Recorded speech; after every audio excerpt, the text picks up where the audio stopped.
It's not time to work, so how's everyone doing today? Well. That's great. You know, I'm coming from a small town where I grew up. You know, not a lot of ladies. It's a big farm town.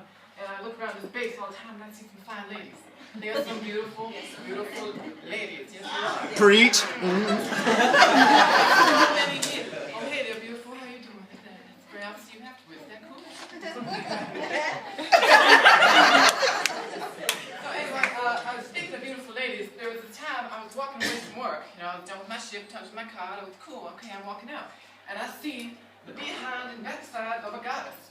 And I was like, who in the God's name is this wonderful woman that's come into my life? I have to know her name. I have to see it. I gotta know it. I gotta take her on a date to the deep fact. It's gotta happen today. So I walk up to her.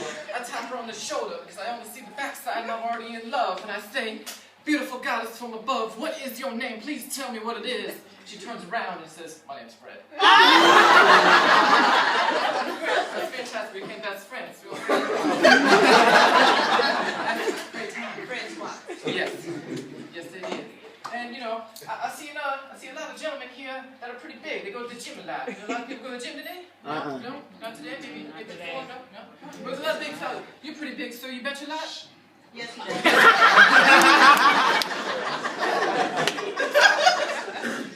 I got a story for you guys about the time I went to the gym. And this was back, a little while ago. I haven't shared this with many people, so this is going to be the first time.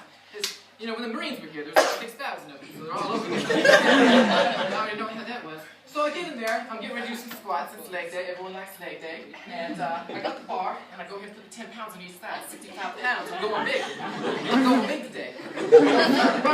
So I get ready, I'm getting ready to go to do the squat, right? And here comes the biggest Marine I've ever seen in my life. I swear, he's so big, he's 6 times bigger than you. He comes up to me, comes up right behind me, and puts his hands on my hips, and he says, you need a squat or me a spot. And I said, well, yes, sir, that's very friendly of you. I thought Marines were all mean to each other, but now he's so nice to me. He wants to put his hands on my hips, and he wants to squat me all the way down. I said, that's perfectly fine.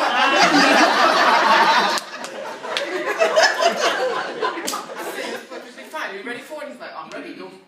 You're good to go. I was like, okay, so. And as soon as I lift the bar down, I get ready to go down, he puts his hands on my ass and goes down. Pushes it up, and pushes it up. And I was like, well, okay, that's not bad. I did my reps. I wasn't uncomfortable or anything. It was cool. So then he was like, it's my turn now.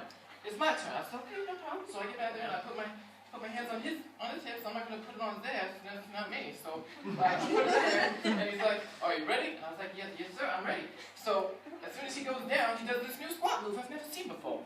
It's the newest thing. He tells me afterwards, he's like, I read in the magazine, you gotta try it sometime. So he puts the bar down, and as I go down the spot, he goes, and it drops right back up. Oh my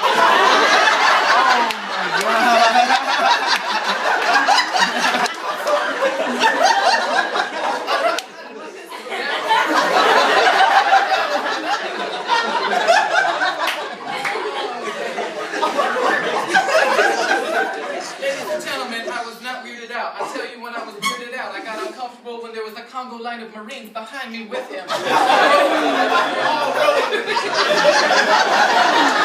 road. Trying an Olympic team. I tell you that. And I look around the base, I see all these new fashions nowadays, and I try to fit in with the fad. My favorite one is when I go to the D-Fact, and everybody's wearing the short shorts. Girls, guys, doesn't matter. So, I now decide to do what everyone else does, and I wear my shorts up like this every time I go on the D-Fact. That goes thighs or wet thighs. Yeah. So anyway, I walk through the D-Fact like this, and friendly people that work there, they always give me everything I don't want. I go there and I say, can I have a cordon bleu? And they hand me a chicken breast sandwich. I was like, well, obviously you know what I want more than I do. Thank you. And as I'm walking out with my tray, the Marines are still there, of course. And one of them comes up and he slaps my tray right in my hand. I was like, okay. And he was like, get that crap out of my face. I was like, well, thank you so much for telling me that was crappy food. Now I'm glad I didn't eat it. So now I don't feel bad in my system. I was like, thank you so much. And he looked at me in the eye and said, I'll see you in the showers. No towel. I was like, well, okay. They're super friendly Marines nowadays. Okay. So I told you guys about the D-Fact, and now I got to tell you guys about my supervisor. You're probably thinking, I get all these shenanigans, that I probably get away with it all, and she doesn't even never see me in paperwork or nothing for getting all these shenanigans. Now, I would tell you I would be in trouble. However, she was born in the 1970s, and I'm saying that's old, but, you know, I see her running around base with not an iPod, but she runs around with a record player.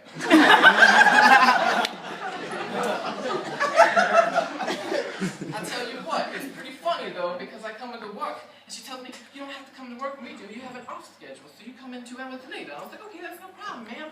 I get in there and she says, Richter, how come you're late today? And I was like, sorry, supervisor, you told me I didn't have to come in. She's like, it starts when I start, and the morning sun rises. I was like, well, that's fantastic, because now you just lied to me. Thank you so much, ma'am.